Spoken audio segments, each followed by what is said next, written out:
요즘 여자아이들 얼마나 무섭습니까? 그래서 나온 말이 무서운 걸. 예고 어떻게 하시죠? 무서운 걸. 또 반대로 여자들은 남자들이 무서워요. 그래서 나온 말이 무섭군. 무섭군이 거기서 나왔고, 그 다음에 하루하루 짜증나고 공포스러운 나머지 하루하루의 날. 그래서 무섭대일. 그리고 또 마지막으로 이 모든 것이 무섭습니다. 모든 것이 두렵다고 해서 무섭다 여기 나온 말이에요. 그러니까 반 이상은 저게 무슨 말 하는지 잘 이해를 못 하시는 것 같은데, 그럼 이제 이해 못 하시면 할 수 없습니다. 근데 지난주에 여러분들이 그 뉴스에서 아마 아주 끔찍한 사건 하나씩 들어봤을 겁니다. 미국의 그 제임스 폴이라고 하는 기자가 이제 이라크에서 무참히 이슬람 반군에게 살해되는 그 장면을, 칼로 살해하는 그 장면을 전 세계 동영상으로 이렇게 보냈습니다. 그러니까 그것을 본 사람들.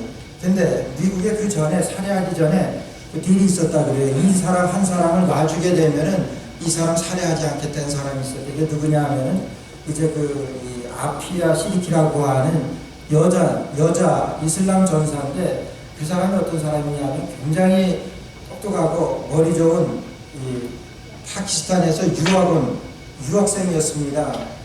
그 알카이다에 들어가게 돼서 그가 여전사로다 불리게 됐는데, 그 여자가 모든 그런 그 알카이다와 연계해가지고 그 테러를 저지르려고 했던 그 계획을 보면 끔찍합니다. 특히나 우리 뉴욕에 사시는 분들은 뉴욕에 엠파이어 빌딩을 폭파하려고, 얼마나 그 여자가 머리가 좋은 여자냐면은 MIT를 수석으로 전 장학금으로다가 공부한 여자고, 그 다음에 그 브랜다이스라고 하는 보스턴에 있는 대학에서 PhD까지 한 그런 여자예요. 그렇게 아주 똑똑한 여자인데 알카이다에 들어가가지고 거기 여자 전사가 돼가지고 뉴욕을 없애버리겠다 그런 생각으로 그 붙들은 다음에 보니까 거기서 그런 게 나오는 거예요. 엠파이어 스테이트 빌딩을 어떻게 폭파할 계획을 세우고, 생물학을 전공해서 화학무기나 또 그런 것들에 대해서는 아주 유난. 그 다음에 그 월스트리트를 어떻게 없애버리겠든가 그런 계획 쭉 하고, 또 브루클린에 계신 분들은 감사해야 돼요. 브루클린 브릿지를 폭파하겠다고 하는 그런 디테일한 그런 계획들이 그의 일기장에서 그를 잡았을 때 발견됐습니다. 그리고 그를 잡았을 때 그 가방에서 수백 명을 죽일 수 있는 화학무기가, 화약품이 발견된 그런 여자예요. 지금 관타나모 수용소에서 지금 복역 중에 있지만은 그 여자하고 이 기자하고 맞바꾸자 그런 거예요. 미국에서 그러겠습니까? 아무리 미국의 기자가 중요하지만은 그 놓아줬다가 무슨 일이 있을지 알고. 저는 끔찍하게 살해되는 그것을 보면서 제일 가슴이 아팠던 것은 뭐냐 하면은 그 엄마가 보는데, 그 가족이 보는 데서 목을 치면 그걸 어떻게 그걸 봅니까?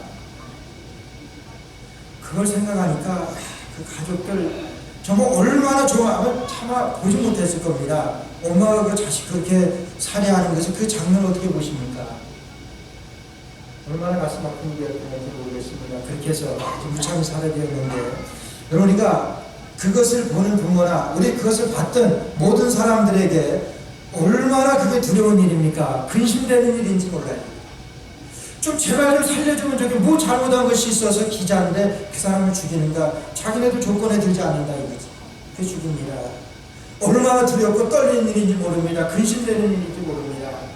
우리가 살아가면서 여러분 이런 일은 아니지만 우리에게 근심되는 일들이 얼마나 많은지 모릅니다. 또 염려되는 일이 우리가 얼마나 많습니까? 아니 어쩌면은 우리의 삶에 근심이나 염려의 연속일 수도 있습니다. 그렇잖아요? 이 문제가 해결되게 되면은 전혀 예기치도 못했던 다른 문제 때문에 가슴 아파해야 되고, 그런 일들이 얼마나 많아요.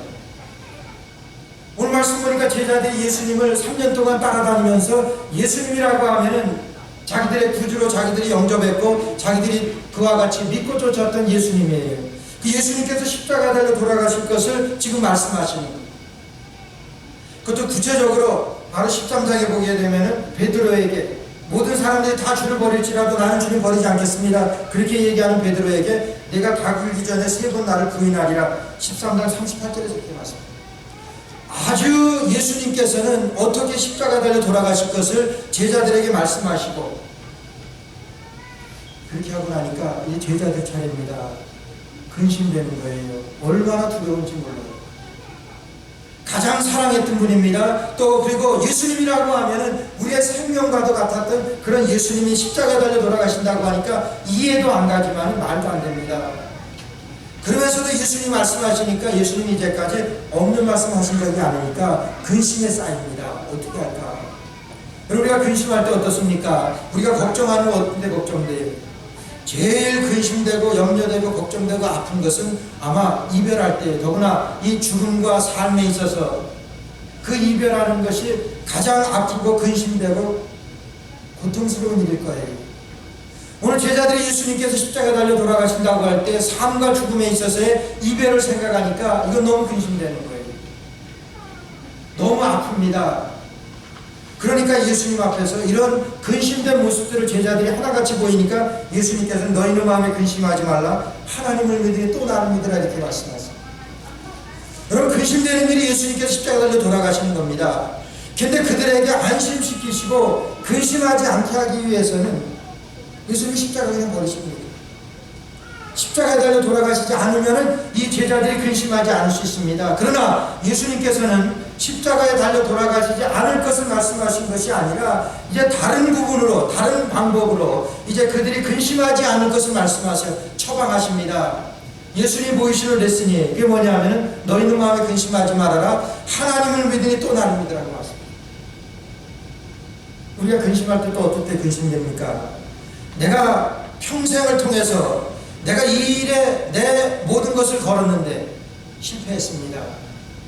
그냥 아무것도 열매가 없고 그럴 때 얼마나 근심이 돼요. 제자들이 3년 전에 예수님께서 피갑에서 예수님의 제자가 될 때 이제 베드로에게는 내가 너를 사람을 낚는 어부로 되게 해주리라 예수님 말씀하시고 베드로는 따라왔습니다. 길에서 세금을 받고 있는 마태에게는 나를 따르라 그래서 그 말씀 한마디에 마태가 예수님을 쫓습니다. 모든 제자들이 다 그랬죠. 그러던 제자들에게 예수님께서 십자가에 달려 돌아가신다고 하니까 그럼 우리는 어떻게 살아? 그렇지 않겠습니까? 예수님 그렇다고 치더라도 우리는 어떻게 살아? 염려가 안 되겠습니까? 염려가 되죠. 그런 제자들에게 예수님께서는 이제 근심을 제거시키는 환경을 바꿔주시는 것이 아니라 근심과 염려가 없게 되어지는 십자가를 던지는 것이 아니라 예수님께서는 제자들에게 너희는 하나님을 믿으니 또 나를 믿으라 이렇게 말씀하십니다. 여러분, 이제까지 제자들이 예수님 따라오면서 예수님 믿지 않았습니까? 예수님께서는 아니라 그들이 근심하는 거 보니까, 염려하는 거 보니까 예수님은 마음 가운데 그들이 왜 염려하고 왜 근심하는지 예수님은 잘 알았어요. 너희들 내가 이제까지 3년 동안 먹여 살리면서 데리고 다니면서 이렇게 했는데 너희들 왜 근심해? 여러분, 예수님 그러지 않으셨어요. 그냥 말씀으로만 너희는 마음에 근심하지 말아라. 하나님을 믿으니 또 나를 믿으라. 그 말씀은요, 거꾸로 생각하게 되면, 달리 해석하게 되면 너희들 잘못 믿었다 그 말씀이에요. 이제 이 말씀드리겠지만은 그 제자들이 예수님을 따라다니면서 이제까지 3년간 배우고 예수님 앞에 예수님과 함께 살아왔던 그 사람들이 그들이 잘못 믿었다는 겁니다. 어디서 나옵니까? 오늘 8절 말씀에 보니까 8절 이런 말씀이 있습니다. 빌립이 가로되 주여 아버지를 우리에게 보여주옵소서 그리하면 족하겠나이다. 빌립이 예수님에게 그러는 거예요. 나에게 우리에게 아버지를 보여주옵소서. 무슨 말입니까? 하나님을 보여달라고 그러는 거예요. 그러면 우리가 믿겠습니다. 그러면 우리가 족하겠습니다. 그러면 우리가 만족하겠습니다. 그 말 아닙니까? 예수님께서 뭐라고 구절에 말씀하십니까? 예수께서 가라사대 빌립아 내가 이렇게 오래 너희와 함께 있으되 네가 나를 알지 못하느냐? 나를 본 자는 아버지를 보았거늘 어찌하여 아버지를 보이라 하느냐? 이게 오늘 키입니다. 내가 너희에게 보인 그 모든 일들을 통해서 아버지가 나와 함께 하시고 내가 아버지가 내 안에 계시고 내가 아버지 안에 있는 것 너희들 그거 보지 못했느냐? 오늘 그 말씀. 너희는 마음에 근심하지 말아라. 하나님을 믿으니 또 나를 믿으라. 얼마나 근심이 되고 얼마나 걱정이 되고 얼마나 염려가 되고 얼마나 고통스럽습니까? 그 가운데 예수님께서는 마음에 근심하지 말아라. 하나님을 믿으니 또 나를 믿으라. 그 말씀은요, 예수님께서 나를 하나님으로 믿으라 그 말씀. 제자들은요, 경우에 따라서는 하나님을 믿었습니다. 그러나 많은 부분 자기의 필요에 따라서 예수님은 그냥 예수님으로 믿었어요. 예수님 이 땅에 오신 선지자로, 아니면 제사장의 한 분으로 그렇게 믿었던 이 제자들. 예수님이 그렇게 말씀하시면서 예수님은 창조주 하나님이십니다. 성자 하나님이에요. 삼위일체 하나님입니다. 그 말씀을 그렇게 하시고 그들에게 보이셨지만 그들이 그것을 믿지 못합니다. 그래서 마음에 근심합니다. 마음에 염려합니다. 오늘 예수 그리스도를 우리가 하나님으로 믿는다고 하면, 하나님 믿는다고 하면 여러분 이 염려가 있게 되겠습니까? 이런 염려가 있을 수 있겠느냐? 그래도 그들이 믿지 못하니까 예수님께서 12절 말씀에 내가 진실로 진실로 너에게 이르노니 나를 믿는 자는 나의 하는 일을 저도 할 것이요 또한 이보다 더 큰 것도 하리니 이는 내가 아버지께로 감이니라. 여러분, 우리가 이해 안 가는 말씀이 있습니다. 예수님께서 뭐라고 말씀하시냐 하면은 너희가 나보다 더 큰 일도 할 것이다. 우리가 예수님보다 더 큰 일을 어떻게 합니까? 이것은 내가 아버지께로 감이니라. 하나님께로 예수님의 가심으로 인해 가지고 그거예요. 성자 하나님께서 십자가에 달려 돌아가심으로 인해 가지고 너희가 나보다 더 큰 일을 해놨다. 그 말씀은 뭐냐 하면은 너희가 예수 그리스도의 이 부활을 너희가 보게 될 것이다. 예수 그리스도의 부활의 증인이 될 것이다. 그 말씀입니다. 예수님이 부활하시기 전에 예수님의 부활을 말해봐야 믿을 수가 없었습니다. 그러나 예수님이 부활하신 다음에는 500여 성도에게 일시에도 보이시고 예수님이 부활하셔가지고 그 많은 사람들에게 일시에 보이셨습니다. 제자들에게는 제자들이 있는 가운데 예수님께서 3번이나 나타나셔서 제자들에게 보이셨습니다. 부활을 보이셨습니다. 이제부터는 예수님의 부활을 증거합니다. 오늘 우리에게도, 오늘 저 여러분들에게도 우리는 예수님의 부활을 증거하는 거예요. 나도 부활에 참여할 수 있는 그 감격으로 우리가 복음을 증거한다고 하는 것은 부활을 증거하는 겁니다. 제자들은, 예수님의 제자들은 예수 그리스도가 성자 하나님이신 것을 잘 믿지를 않았습니다. 11절의 말씀에 내가 아버지 안에 있고 아버지께서 내 안에 계심을 믿으라. 그렇지 못하겠거든 행하는 그 일을 인하여 나를 믿으라. 내가 아버지 안에 있고 아버지께서 내 안에 계심을 믿으라고 말씀하세요. 그것을 믿으면 너희의 근심이 없어질 것이다 말씀하십니다. 그러면서 만약에 그것도 믿지 못하겠거든 내가 행한 일을 인하여 나를 믿으라. 예수님 무슨 일 행하셨습니까? 5병의 기적을 행하셨습니다. 물고기 2마리 떡 5개로다가 5,000명을 먹이시고 12광줄이나 거두셨어요. 이거 사람이 할 겁니까? 하나님이 하십니다. 바다와 바람을 꾸짖으신데 잠잠하게 되었습니다. 이거 사람이 하는 거예요. 밤 4경쯤 돼가지고 예수님께서 바다 위를 걸어오십니다. 이거 사람이 하는 거냐? 내가 행한 일을 인하여 너희는 나를 믿으라. 이렇게까지 말씀하세요. 예수 그리스도가 하나님이신 것을 믿으라고 하는 거예요. 성자는. 오늘 제가 여러분들에게 여쭤보게 되면 여러분 예수님을 성자 하나님을 믿으십니까? 그러면 여러분 어떻게 대답하실지 모르겠어요. 제가 토요일날 새벽에 이 백부장의 하인이 중풍병에 걸려가지고 예수님이 가버나움에 이르셨을 때 그 백부장이 예수님께 와가지고 내 하인의 병을 고쳐주십시오 이렇게 부탁을 합니다. 그 당시 하인에 대해서는 종이기 때문에 그냥 병들면 그냥 죽였어요. 밥만 축낸다 그래가지고 그냥 죽여버렸습니다. 죽인다고 하더라도 누구도 말할 수가 없고 말하지도 않았고 더구나 그 종으로서는, 노예로서는, 하인으로서는 아무 항거할 데도 없습니다. 그럼에도 불구하고 그 백부장은 그 종을 사랑해서 그 노예를 사랑해가지고 예수님께 지금 이 하인이 병이 걸렸는데 예수님이 고쳐주십시오 이러고 예수님 앞에 나왔습니다. 예수님께서 즉시로 뭐라고 말씀하시냐면 가라 내가 고쳐주리라. 예수님께서 가시겠다고. 그러니까 이 백부장이 뭐라고 반응합니까? 주께서 우리 집에 오신 것을 감당하지 못하겠습니다. 그 말은 I'm not worthy. 나는 가치 없는 사람입니다. 주님이 어떻게 우리 집에까지 오십니까? 그저 말 한마디, a word, 말 한마디만 하시면은 내 종이, 내 하인이 나을 줄로 믿습니다. 예수님이 칭찬하신 가운데 이 백부장에게 칭찬하신 것 그렇게 칭찬하신 적이 없습니다. 예수님 뭐라고 말씀하셨냐 하면은 내가 이스라엘 중에 이만한 믿음을 보지 못했다. 주께서 우리 집에 오시면 저는 감당하지 못하겠습니다. 말씀 한마디만 하시면은 내 하인의 병이 날줄로 저는 믿습니다. 그렇게 고백하고 나니까 예수님께서 그 백부장에게 칭찬한 것이, 내가 이스라엘 중에서 그 주위에는 예수님의 제자들이 있습니다. 많은 사람들이 있어요. 그 가운데서 거긴 제사장도 있습니다. 많은 사람들 가운데서 예수님 제자들도 있는 그 가운데서 예수님께서 이스라엘 가운데 내가 이제까지 이만한 믿음을 보지 못했다 말씀하십니다. 그럼 백부장의 믿음이 뭡니까? 예수님을 하나님으로 나를 창조하셨고 나를 인도하셨고 하지 못하는 일이 없으시고 말씀 한마디로 세상을 창조하시고 그 하나님으로 예수님을 백부장은 믿었습니다. 예수님이 그 백부장에게 내가 이스라엘에서 이만한 믿음을 보지 못했다. 그 다음에 예수님께서 이제 그 하인의 병을 고치시는데, 그래 잘했다, 내가 내 하인의 병을 고쳐주겠다고 병을 고치시지 않았습니다. 뭐라고 말씀하시냐면은 내 믿음대로 될지어다. 믿음이 아닙니다. 잘 보셔야 돼요. 내 믿음대로 될지어다. 뭘 믿었습니까? 예수님이 하나님이신 것을 믿어요. 예수님은 하나님이시기 때문에 이런 능력이 있다고 하는 거예요. 그래서 그 백부장에게 내 믿음대로 될지어다 보니까 그 시로다가 그 하인이 났습니다.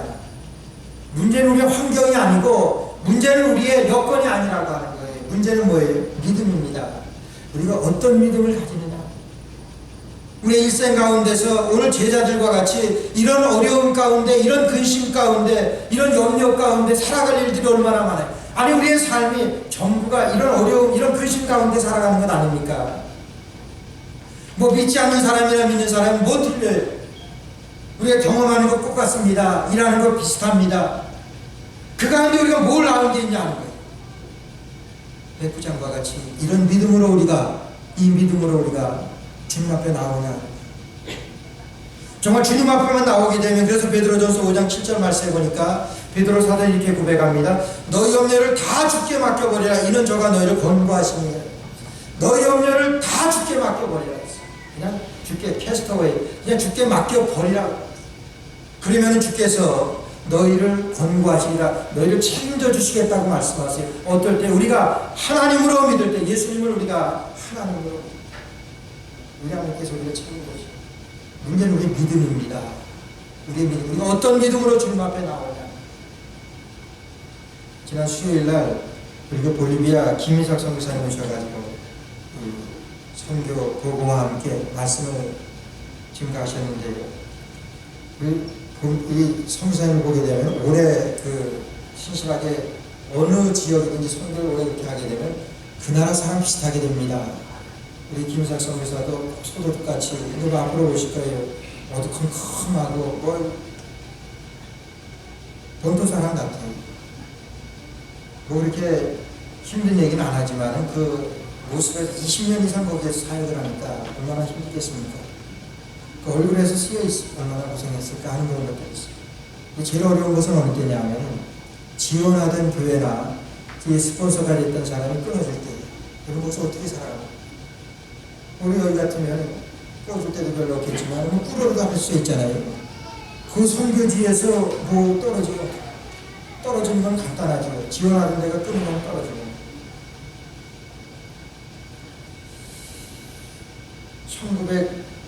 1930년대까지 가장 영향력을 끼쳤던 이 선교 단체가 있습니다. 중국 내지 선교회라고 하는 그 선교 단체가 있습니다. 허드슨 테일러라고 중국 선교의 아버지로 불립니다. 그 허드슨 테일러 선교사님, 목사님이 세운 선교회입니다. 거기에는 중국 내지에 아주 오지에 농사하는데, 대부분 농사하는데 그런 데 가서 선교하면서 거기에서 복음을 증거하는 거예요. 근데 그 선교회는 특징이 있었습니다. 절대로 그 선교회에서 그 선교사에게 지원을 전혀 안 합니다. 선교사에게 전혀 지원도 안 하고, 그 선교사가 요즘은 교회마다 다니면서 펀드레이징을 합니다. 그래서 선교사가 나갈 때에 이 협력 선교사가 돼서 나는 보내는 선교사고, 가는 선교사가 아니라 보내는 선교사, 많이 들어보셨죠? 내가 지원하면 나는 보내는 선교사입니다. 그렇게 해서 펀드레이징을 하는데 그것도 절대로 못하게. 교회에서도 한 푼 안 들어요. 어떻게 갑니까? 그냥 가는 거예요. 그냥 가가지고 그 당시에는 그 자기 본국에서 영국에서 편지 한 장 받으려면 6개월이 걸렸다 그래요. 1930년. 편지 한 장 받으려면 6개월 걸리는, 그런데 아는 것도 없는 그런 곳에 가서 복음을 증거해요. 뭐 가진 것이라도 있어야죠. 어디에서 지원도 받는 것도 아니고 그렇게 하십니다. 이 선교가 됩니까? 그 중국 내지 선교회가 1년에 거기에 지원했던 선교사들이 30년 뒤에 1600명이 됩니다. 1600명이 내지 선교회가 빈손으로 갑니다. 아무것도 없이. 거기서 그들과 생활하면서 복음을 증거하면서 그들에게 공급을 합니다. 자기 스스로도 하면서 그들에게 공급. 절대로 약해지지 않았습니다. 제일 영향력을 끼쳤던 그런 선교회로. 무슨 말씀이에요? 너희 염려를 다 주께 맡겨. 우리 사회가 또 얼마나 염려가 됩니까? 내가 이거 어떻게 해야 될까? 그런데 주님께 맡기고 그러고 나아가는 우리의 삶의 모습을 비춰주는 말씀 아닙니까? 우리 얼마나 주님을 믿습니까? 믿으면 여기까지 믿느냐? 주님께서 공급하시고 주님께서 먹이시고 주님께서 안 주시면 굶는 거고 주님께서 굶게 하면 굶는 거고 누굴 통해서 하나님 보내시면 그 받아가는 거. 그렇게 선교한 거기에 벌떼같이 지원해가지고 여러분 그런 선교사 찾을 수 있습니까? 그런 목회자 찾을 수 있어요.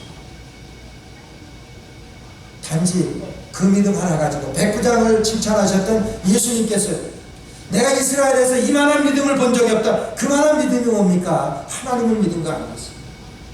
하나님이 공급하시고 하나님이 채우시고 그거 하나 믿음 가지고 중국에 가가지고 선교하고 거기에 뿌리를 거기에서 죽고 거기에 순교하고 이런 사람들 지금 중국에 예수 믿는 사람들이 1억이 넘는다 그럽니다.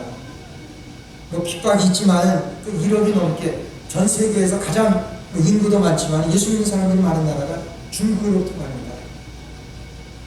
그것이 어디서 나왔습니까? 이런 씨앗을 통해서 이런 뿌려진 선교의 열매가 지금 나타나요. 아무리 핍박하더라도 나를 하나님으로 믿어라. 예수님을 하나님으로 믿어. 하나님께서 공급하십니다.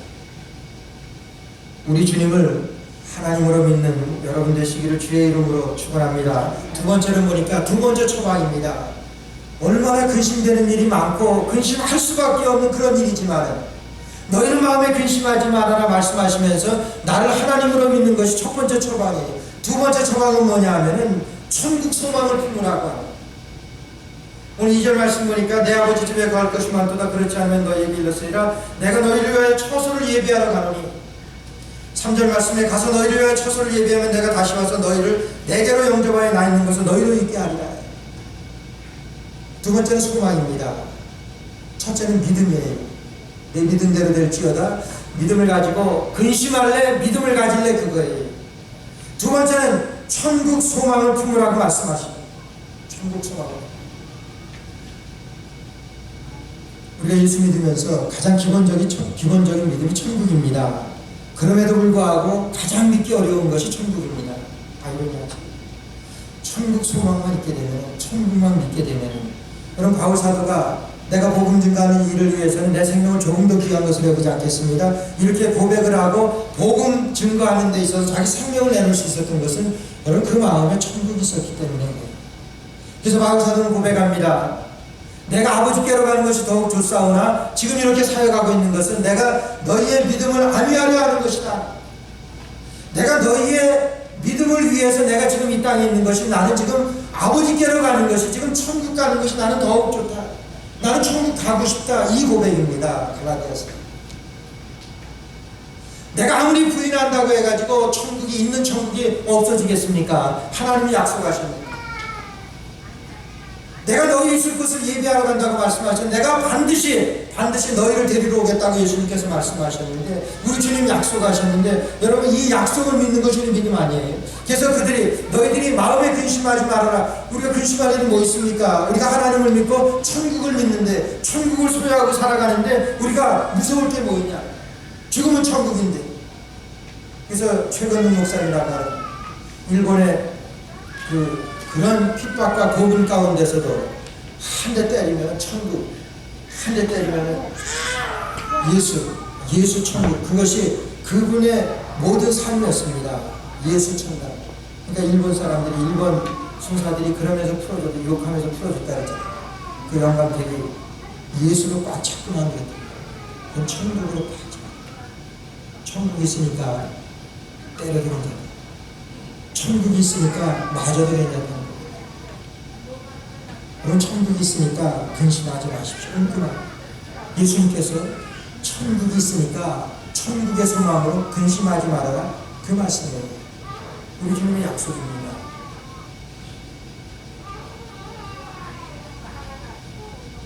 저는 그 미국에서 아이들 학교 이렇게 대학원까지 이렇게 졸업시키면서 미국의 그 교육 방법 중에서, 교육 제도나 그런 것 중에서 그 학교에 들어가자마자, 키너가튼서부터 들어가자마자 그 학교 끝나게 되면은 아이들을 데리러 그 부모가 오지 않으면은 그 아이를 내주지 않습니다. 천하 없어가 안 내줘요. 꼭 엄마든지 아빠든지 그 부모가, 페런츠가 와야지 그 아이를 꼭 엄마의 손에까지 이렇게 인계해야지, 그래야지 올 수 있어요. 저희는 집이 바로 학교 문 열면 바로 저희 집입니다. 그 학교를 우리 그 PS4 거기도 다 그냥 주단하고. 어느 날인가 하루는 제가 그 애들을 픽업해야 될 일이 있어가지고 제가 픽업하기로 했는데, 그 시간은 기억하고 있었는데 어디 갔다가 휴대폰이 막혀가지고 뭐 한 5분이면 올 거를 30분 걸렸습니다. 얼마나 속이 타는지 빨리 가야 되는데, 저는 그 모습을 알게 된 거예요. 아이들이 학교 끝나자마자 파자마자 뛰어나오면서 엄마 그러면서 쫓아가서 그냥 그날 있었던 일 막 그 바빠가지고 막 말하고 그러면서 그 풍양의 그 모습을 제가 어느 날인가는 한번 애들이러 갔는데 어떤 애가 나오면서 엄마가 없으니까 그냥 웁니다. 안 울어버려요. 그런 것을 봤는데 이거 픽업할 시간이 됐는데 거의 미치지 못하니까 얼마나 지금같이 뭐 핸드폰 있고 그러면은 학교에 연락해가지고 내가 조금만 늦습니다. 그러면은 뭐 그냥 애들이 그렇게 되는, 얼마나 안타까웠고 얼마나 정말 마음이 급했던지 그렇게 답답했던 적이 없었던 것 같은데, 근데 그 이후에는 한 가지 생각한 게, 제가 어디를 가게 되면 그 픽업을 할 때, 뭐 거의 저는 픽업을 안 했지만 그 픽업을 하게 될 때 먼저 그 학교에 전화를 해놓으면 돼요. 내가 무슨 일, 애하고는 약속을 하고 내가 오늘 무슨 일이 있으니까 한 2시간 늦을 것이다. 그러니까 학교에서 좀 기다리라 그러고 학교에 나가는 선생님한테 내가 오늘 한 2시간 늦을 테니까 우리 아이 좀 봐주십시오. 거기다 좀 강당에다 좀 놔두십시오. 그러면은 어김없이 그냥 강당에 놔두고. 근데 그러고 났을 때 그 아이, 그 기다리라 그랬을 때 그 아이는요, 엄마하고 약속이 있습니다. 그걸 기다리는 동안에는 그냥 편안해요. 왜? 반드시 조금 있으면은 엄마가 데리러 올 그런 확신이 있거든요. 그러니까 책을 읽는다든지 아니면 교실에 있는 걸 뭐 이렇게 만지고 놀고 그러면서도 얼마나 행복하고 평안한지 몰라요. 왜? 조금 있으면 엄마가 데리러 오는데. 엄마도 무슨 바쁜 일이 있으니까 조금 늦겠다 그랬는데 엄마가 틀림없이 데리러 오는데 그게 뭐예요? 약속입니다. 저는 천국을 생각하면서, 오늘 이 말씀을 생각하면서 우리 미국의 이 학교를 생각했어요. 내가 반드시 올 것이다. 여러분, 엄마가 약속을 어깁니까? 자기 자식을 픽업하러 오겠다 그러고 그냥 오지 않아 버립니까? 그런 엄마 없지. 하물며 엄마가 자식하고 한 약속인데, 그래. 오늘 여기서 보니까 하나님께서 약속하셨어요. 예수님께서 약속하셨습니다. 천국에 대하여 반드시 내가 데리러 오리라 우리 주님께서 약속하셨어요. 우리가 이 땅에 살아가면서는 우리는요, 세상 사람들과 뭐 다를 바가 없습니다. 그러나 그렇게 살아가면서도 우리의 모습 가운데 우리가 어떤 모습으로 우리가 신앙하느냐, 그것을 우리가 근심하느냐 염려하느냐, 우리가 천국에 대한 소망이 확실히 있느냐. 나에게 천국에 대한 소망이 있게 된다 하면요, 여러분, 나는 염려가 없습니다. 반드시 나를 데리러 오시는 분이 계십니다. 예수님이 나를 불러오시고 예수님이 나를 책임져 주신다고 반드시 오죠. 그래서 고린도후서 6장 10절 말씀에 보니까 이렇게 바울사도는 고백합니다. 근심하는 자 같으나 항상 기뻐하고, 뭐 세상 사람들이 근심하는 대로 뭐 똑같이 근심합니다. 그러나 우리 마음 가운데 믿음이 있고 이 하나님을 믿는 이 믿음이 있고 천국에 대한 이 소망이 있게 된다고 하면은 근심하는 자 같으나 항상 기뻐하고, 근심하는 것 같은데 늘 기뻐합니다. 가난한 자 같으나 많은 사람을 부유하게 하고, 가난한 것 같은데 오히려 그 사람을 통해서 많은 사람들을 부유하게 해서 많은 사람들을 기쁘게 합니다. 많은 사람들을 부유하게 하고, 아무것도 없는 자 같으나 모든 것을 가진 자보다, 아무것도 없는 것 같은데 그는 하나님으로 만족하니까 모든 것을 가진 자입니다. 그런 것이 예수 믿는 자들의 특권입니다. 예수 믿는 이 제자들에게, 예수님께서 제자들에게 너희는 마음에 근심하지 말아라. 하나님을 믿으니 또 나를 믿으라. 하나님으로 믿을 것인가 아니면 근심할 것인가? 너희가 천국에 대한 소망을 가지고 살 것인가 아니면 이 세상의 소망을 품고 살아갈 것인가? 그 말씀. 우리의 근심의 여부가 여기에 달려 있습니다. 우리의 염려의 여부가 여기에 달려 있습니다. 우리가 예수님을 하나님으로 우리가 믿고 천국의 소망으로 우리가 이 땅에 살아갈 때, 오늘 바우사대 고백과 같이 우리가 근심하는 자 같으나 항상 기뻐하고, 가난한 자 같으나 많은 사람을 부유하게 하고, 아무것도 없는 자 같으나 모든 것을 가진 자보다, 이런 그리스도의 사람으로 승리하게 될 줄로 믿습니다. 이 하나님의 은혜가, 예수 그리스도를 이와 같이 믿음으로 주신 이와 같은 하나님의 은혜가 우리 교회 후에 영원토록 함께 하시기를 간절히 축원합니다. 기도드리겠습니다. 하나님은